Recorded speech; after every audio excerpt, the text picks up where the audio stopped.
Today I'm walking down to some of our beautiful Bunya pine trees that we have on the property here. I've been around one recently and there are 2 or potentially 3 saplings growing underneath, which is very exciting because we could leave them there, but it would be best really to actually pick them up, transplant them and get them growing in the bush as a good regenerator species. So I've just arrived at 2 of them. Here's one. Here is the other. Stunning. So I haven't been down here actually, so I don't know if there are any, but I thought I'd come down and have a look around the tree. Let's just hop over this gate. So let's have a look.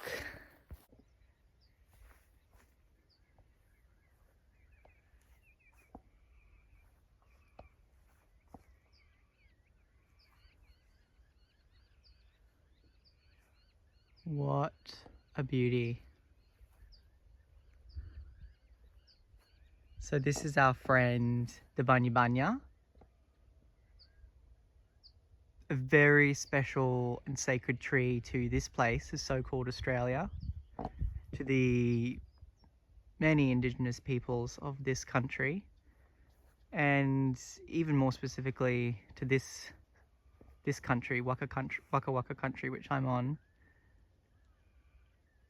I live very close to a place called the Bunya Mountains, and the clue is in the name. It's a beautiful mountain place, full of Bunya pines. And you can see this tree trunk here. Well, the trunk on some of these Bunya pines in the Bunya Mountains, I'd say, are probably half of this entire tree is just the trunk of the habit here, of half the habit. So really old trees, coming up to about 1,000 years old, probably some of them, and they were central to the sacredness of that place for many Indigenous peoples across Eastern Australia. Obviously I don't know the exact extent, but Murris and Kooris from all over the east coast travelled to the Bunya Mountains ceremonially for a gathering to hold various types of ceremonies, settle disputes, and to share the fruit of the bunya nut, which is basically the pine cone that grows on this type of conifer. And they're huge. So usually on a pine tree you might see little pine cones at the top, but the bunya pine produces a absolutely massive cone full of what they call bunya nut. And I still have not eaten it actually in my time alive on this planet, but I absolutely hope to. If you ever get the chance to go to the Bunya Mountains, you will be able to learn a lot about the history and the culture of that place. You'll see on these massive 2-meter diameter, maybe not that big, I'm pretty bad with measurements, trunks, some physical, some human induced ribs on the tree trunk, where it's evidence of Indigenous people years and years and years and years ago slicing into the trunk early on in its life and then continuing on through its life to create steps, basically steps, so that at these times of ceremony peoples could easily make their way up. the trunk to harvest the bunya nuts right at the top. So I wanted to share that that's actually a really significant cultural artifact of this place that is now called Australia, because the colonization of this place, the invasion of this place, which only happened 200 years ago. I say only because that's in the grand scheme of us now knowing that Indigenous peoples of this place have been here for 60,000 plus years, as compared to that little 200 years. Like all projects of colonization, imperialism, there was some reason, some false reason created, some lens to look through to justify their stealing and their taking and their exploitation of a place, with complete disregard to the native peoples of that place, and the reason at that time, the lens at that time, was that there was no one here, and the evidence that there was no one here was that there was no cultivation going on, and there was no pastoral history, there was no exploitation of the resources, and obviously that's in, direct contradiction to everything we know now, but absolutely you can see it on the bunya pines in the Bunya Mountains, and it's a stark reminder of the absolutely dark history and false truths of a history of domination and invasion and stealing for the accumulation of wealth in the hands of the mighty and the wealthy, and those with power who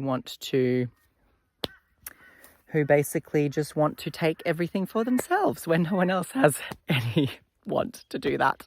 And that is an example here. And, to see these beautiful trees with these just wondrous big cones and these massive trees that are just beyond comprehension of how big and old they are, and that communities, that an organized ceremonial collection of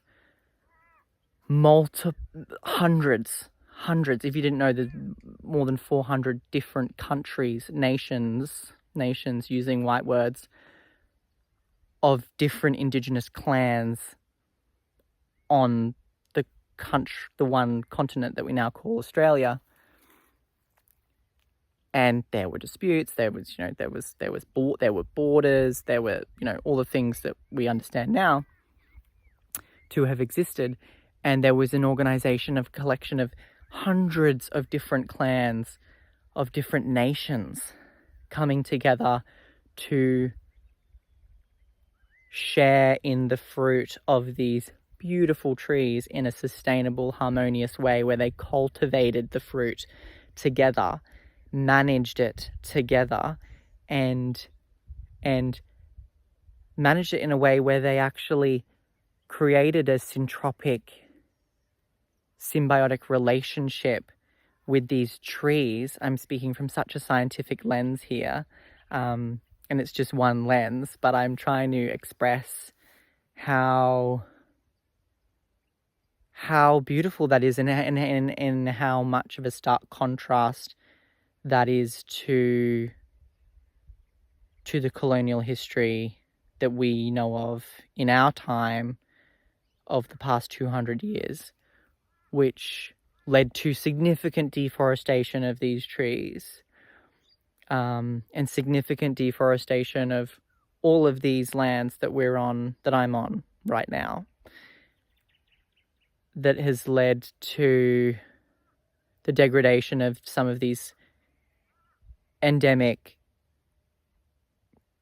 ecosystems that only exist here in this place, purely for profit, purely for gaining power over others by reaping wealth out of a boom which they've just created and exploited the land for.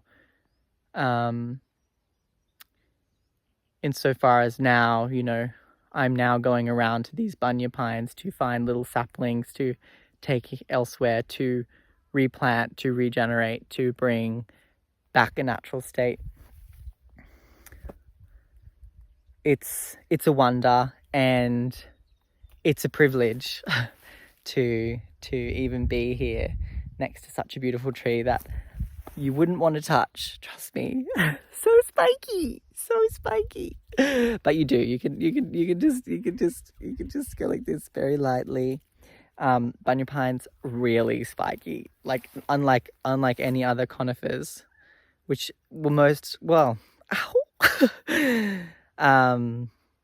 conifers I know have quite a soft and beautiful,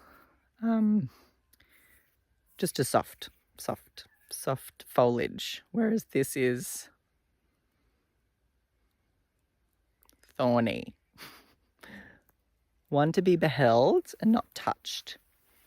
But clearly the Indigenous peoples and Indigenous folk of this beautiful place had a lot more knowledge to deal with such a spiky beast. But nonetheless, we're going to go around and have a little look-see for some saplings. So what we're going to do is head back to where I know there are 2 or potentially 3 bunya saplings. But I haven't checked the other tree out, so let's go. Here are the ones I've spotted. So, looks like we have one here. We've got maybe 2 there. One here. That's 4. 3 or 4. Oh, here's one. Here's 1. 5.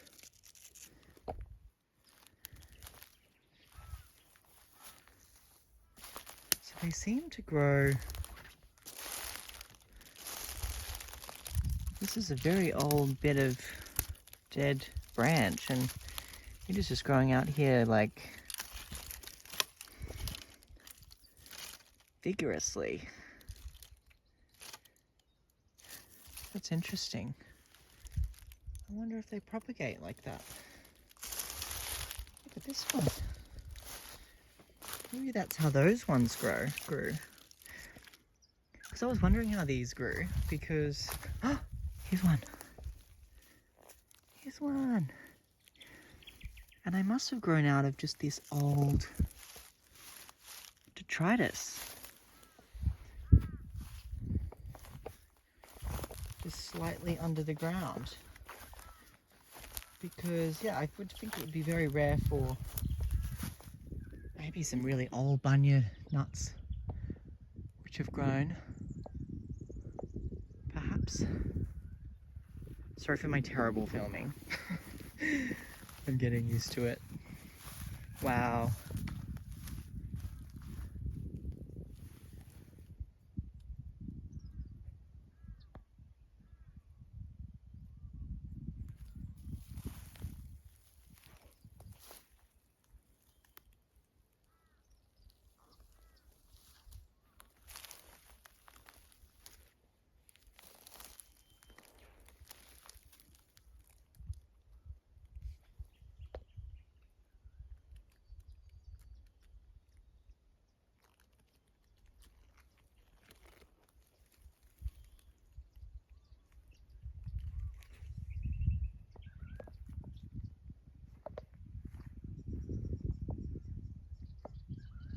Wow!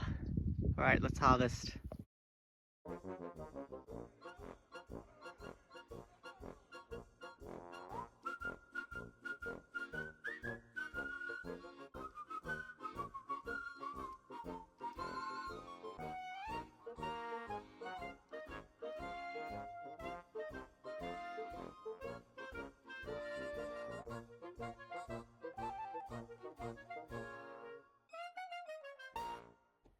I am sweating after that. They were much harder than I thought to get out. They were really deeply and just like right down long. And I mean, makes sense. I mean, a tree that big, the roots are just as big. So I should have thought about that. Anyway, we have a little harvest of a few little bunya vines. So the project begins. I'm going to pot these up, get some nice soil from a soil patch we have up there. And yeah, let's hope they survive. Stay tuned. I will update, I'm sure I'll update at some stage what's happening with the bunya pines. I must say, really sadly, that the biggest one, I made a little indent from the shovel into the root, and I'm sure it won't be that bad. I'm sure the tree is super resilient, and it will heal over the root, but hopefully it's not fatal. Okay. Peace and love.